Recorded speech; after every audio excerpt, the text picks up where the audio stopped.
پیارے دوستوں، السلام علیکم دوستوں۔ آج ہم بات کریں گے میکسیکو کی ایک خاتون جولیا پاسٹنا کے بارے میں، جو نہ صرف اپنی زندگی کی داستان کے لیے جانا جاتا ہے بلکہ اس کی زندگی مختلف پہلوؤں سے متاثر کن اور دلچسپ بھی رہی ہے۔ دوستوں، جولیا کی کہانی واقعی حیرت انگیز ہے اور یہ اس بات کا ثبوت ہے کہ انسانی عزم و ہمت کے سامنے ہر مشکل راہ میں آ سکتی ہے۔ جولیا، جو کہ 1834 میں میکسیکو کے پہاڑوں میں پیدا ہوئیں، پیدائشی طور پر بہت نرم دل اور معصوم تھیں، لیکن قدرت نے انہیں ایک ایسی شکل عطا کی کہ دنیا نے انہیں خوفناک ترین شکل قرار دیا۔ اس کے پورے جسم پر پیدا ہونے کے ساتھ ہی بال بہت تیزی سے بڑھنے لگے، جس نے ہر کوئی ان سے خوف کھانے لگا۔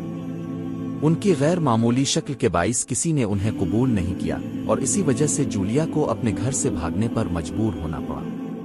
زندگی کے اس کٹھن مرحلے میں جولیا نے بے شمار مشکلات کا سامنا کیا۔ بھاگنے کے بعد جولیا کو ایک سفر کے دوران ایک سرکس کے مالک سے ملاقات ہوئی۔ اس سرکس کے مالک نے جولیا کو اس کی تمام مشکلات کے حل کے لیے سرکس میں نوکری کی پیشکش کی۔ جولیا کی حالت ایسی تھی کہ اس کے پاس رہنے کے لیے کوئی جگہ نہیں تھی اور نہ ہی اس کے کھانے پینے کا انتظام تھا۔ وہ اس قدر مجبور تھیں کہ انہوں نے سرکس میں کام کرنے کے لیے فوراً حامی بھر لی۔ اس سرکس میں جولیا کو پاگل کہا جاتا تھا اور لوگ انہیں دیکھنے کے لیے پیسے دیتے تھے۔ یہ کام جولیا کے لیے انتہائی مشکل تھا، لیکن وہ جانتی تھیں کہ اس کے پاس اب کوئی اور چارہ نہیں تھا۔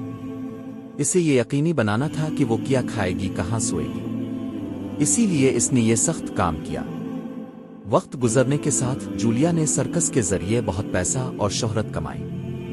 اس کی کامیابی کی کہانی نے اس کے مینیجر تھیوڈور لینٹ کو اتنا متاثر کیا کہ اس نے جولیا سے شادی کرنے کا فیصلہ کیا۔ یہ شادی اس دور کی سب سے زیادہ چرچے والی شادیوں میں سے ایک بن گئی اور لوگ حیران تھے کہ کوئی شخص کسی عفریت سے کس طرح شادی کر سکتا ہے۔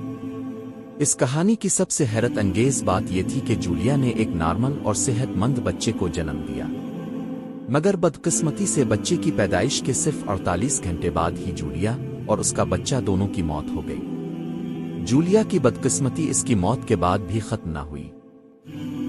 اس کے لالچی شوہر نے اپنے مفادات کے لیے اس کی لاش کو ممی کی طرح لوگوں کے سامنے پیش کرنے کا فیصلہ کیا اور وہ ان کی لاش کو آدھا انسان آدھا بندر دکھا کر ان سے پیسے کمانا چاہتا تھا۔